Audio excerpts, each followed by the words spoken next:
So guys, না মানে এটা যদিও হাসার জিনিস না, বাট গাইস তবুও আমার হাসি পেয়ে গেল, ঠিক আছে।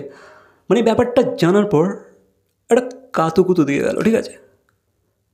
তো গাইস, যেহেতু রণবীর এই রামের চরিত্রটা প্লে করার জন্য রামায়ণেতে নেক্সট লেভেল এফর্ট করছে, ঠিক আছে, নেক্সট লেভেলে এফর্ট পুট করছে, like exercise, cycling, rock climbing, then swimming, সব কিছু করছে, ঠিক আছে। তো গাইস, যেহেতু সে সব কিছু করতে রাজি আছে এই মুভিটার জন্য, কিন্তু অ্যাট দ্য সেম টাইম সে কিন্তু কিছু জিনিস মানা করে দিয়েছে, ঠিক আছে। সে কিন্তু কিছু জিনিস এই মুভির ডিরেক্টর মানে নিতেশ তিওয়ারিকে মুখের ওপর মানা করে দিয়েছে, মানে এমনটাই শোনা যাচ্ছে আর কি।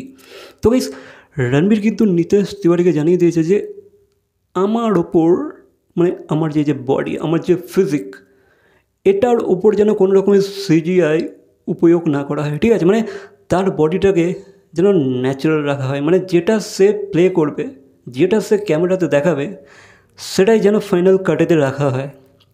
সেখানে যেন কোনো সিজিআই বা গ্রাফিক্স এসব অ্যাড না করা হয় তার বডির ওপরে। মানে যেটা আর কি প্রিভিয়াস যে মুভিটা ছিল রামায়ণ, মানে আদি পুরুষ, তাতে তাতে আমরা যেভাবে প্রভাসকে দেখেছিলাম, ঠিক আছে, প্রভাসের বডির ওপর তো অনেকটাই সিজিআই অ্যাপ্লাই করা হয়েছিল, যেহেতু তার ফিজিক্যাল অতটা প্রপারভাবে ছিল না, সে অতটা শেপেতেও ছিল না। তো গাইস, তার উপরে কিন্তু সিজিআইয়ের বেশ ভালো রকম ব্যবহার করা হয়েছিল, ঠিক আছে।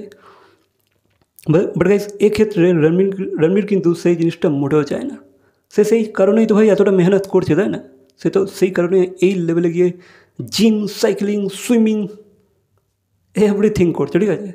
সে তার তরফ থেকে 100% দেওয়ার চেষ্টা করছে এই ক্যারেক্টারটাকে naturally, not with VFX and CGI. তো সে এই জিনিসটা মোটেও চাইছে না, ঠিক আছে। সে এই জিনিসটাকে জাস্ট হেট করছে, কারণ গাইস প্রিভিয়াসলি সে দেখে নিয়েছে যে ভাই আদি পুরুষের সাথে কতটা নেগেটিভিটি জড়িয়েছিল।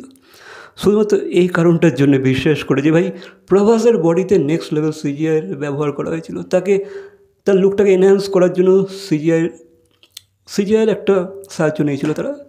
তো গাইজ, সেখান থেকে কিন্তু রণবীর কাপুর এখানে এই মুভির ডিরেক্টরকে সাফ পরিষ্কার মানা করে দিয়েছে যে ভাই আমার বডির ওপর যেন কোনো রকমের সিজিআই না ব্যবহার করা হয়, ঠিক আছে। যেটা আই থিঙ্ক ঠিক করেছে সে। ভাই দেখো, সিজিআই যেখানে দরকার সেখানে ব্যবহার করা দরকার, মানে উচিত, ঠিক আছে। বাট গাইজ, যেখানে একটা মানুষ ন্যাচারালি তাকে ভালো দেখতে লাগবে, তাকে প্রেজেন্টেবল লাগবে, সেখানে ভাই সিজিআই অ্যাপ্লাই করার তো কোনো দরকারই নেই, তাই না? তো আমি বলবো এটা রণবীর কাপুর খুব ভালো কাজ করেছে, হ্যাপি।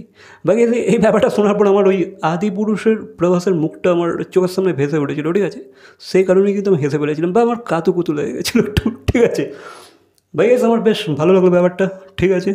তুমি ন্যাচারালি তোমার বডিটাকে সেইভাবে ফিট করো, সেইভাবে প্রেজেন্টেবল বানাও। সিজিআই কেন কেউ অ্যাপ্লাই করবে, তাই না? তোমার যদি ভালো লাগে দেখতে স্ক্রিনেতে, কেন লোক তোমার মাসলস, তোমার সিক্স প্যাক সিজিআইতে বানাবে?